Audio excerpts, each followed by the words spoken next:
Hey, good morning, everyone.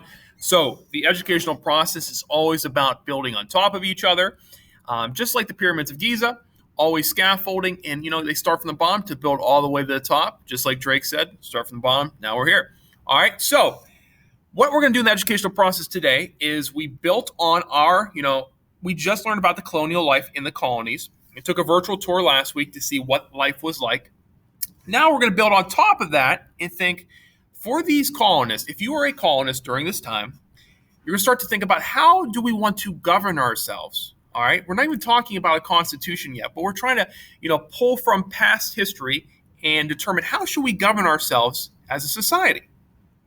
So let's get started. Our goals of today are to explain what the founders learned about government from history and their firsthand experiences of government and how this knowledge shaped their thinking. So, one person that we often pull from when we were deciding how to govern ourselves is the philosopher Aristotle. So, founders of our Constitution, they were familiar with the work of philosopher Aristotle. All right. So Aristotle, he believed that every country should perform three main functions. All right. That's where we draw from our legislative, executive, and judicial functions. All right. So we directly drew from Aristotle, the philosopher, into our Constitution and how to set up our government. So first, states or our country should decide what public policy should be. Public policy is a fancy term for laws. So we have a branch, the legislative branch, they determine what public policy or laws should be. They make the laws. All right. Also, Aristotle, he said that we should have an executive, all right, executive part of our government. Not branch yet, but he just meant executive part of our government. So a sole leader has an executive function of determining and enforcing the laws. All right, and we have that now with our president in the White House. And finally, states must carry out a judicial function. So that means that they need to interpret the laws and judge the laws, and that's where we draw from for our judicial branch. All right. So next, Aristotle, he also talked about types of government, and he foreshadowed, hundreds, 1,000 a year later, about, some dangerous types of governments. So he distinguished between different types of governments. I love this little cartoon down here, talking about it's kind of, talking about tyranny. But he stated that there are right forms of government versus corrupt forms of government. Countries, they may be governed by one person, a few people, or many people.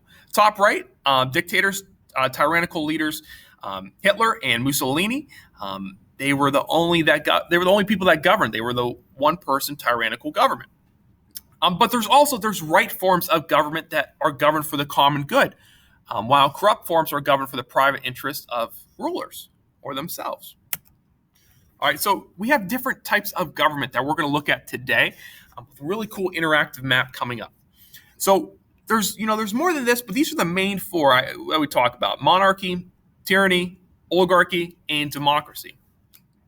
So a constitutional monarchy is a system of government where a monarch, a king or queen, is the head of state, the leader of the country, all right, like Great Britain. The monarchy, they may not actually have power, even though they are the head of the state. Only in an absolute monarchy can a leader make the laws. So most monarchs, the queens, kings, they actually do not have power because they follow a constitution and leave the jobs of making laws to the government. All right. So we just talked about a couple of tyrannical leaders, last slide. But basically they rule, they are a very cruel and oppressive government or rule. Not many rights for the citizens of those government. Oligarchy is a small group of people having control of a country, organization, or institution. This country often is controlled by a small few people, and often they are the wealthy elite. The average person does not have say or many rights in oligarchy. Decisions are also made quickly. All right, there's no checks and balances. Finally, a democracy. Now, we don't live in direct democracy. We live in a representative democracy. A system governed by the whole population or the eligible members of the state. All right, we are represented by local leaders. All right. So today I'm really excited. We're going to look at an interactive map and look at different countries throughout the world and look at countries that are considered more free, like the United States, and also we're going to look at countries that are considered not free. All right. So please close this and check out the interactive map on our Google Classroom, and we're going to travel the world today and check it out.